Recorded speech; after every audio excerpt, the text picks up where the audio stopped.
بسم الله الرحمن الرحيم. السلام عليكم ورحمة الله وبركاته.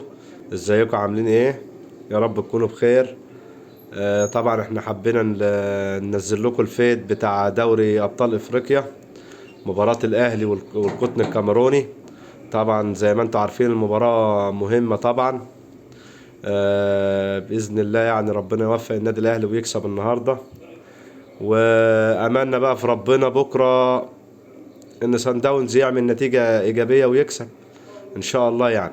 فده فيد مباراة الاهلي والقطن الكاميروني على يوتل سات 7 شرق، التردد 3 وحايد 6-3 اتش على 7200. اسم القناة AMB V07، والإشارة بتاعتها 90%. الإشارة بتاعتها كويسة يعني عالية.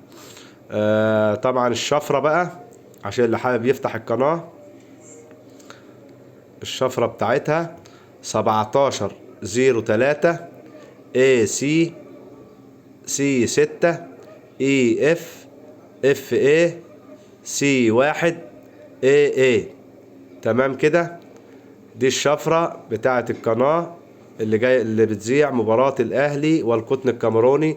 وبالتوفيق للنادي الأهلي إن شاء الله. انتظرونا إن شاء الله في الفيديو القادم بعد على الساعة 7 كده إن شاء الله. هننزل لكم فيديو تاني على الساعة 8 كده أو 7:30، فيد مباراة الزمالك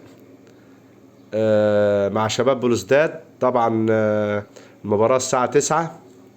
بالتوفيق لنادي الزمالك إن يكسب النهاردة إن شاء الله برضو، عشان يقدر يعني يتخطى المجموعات.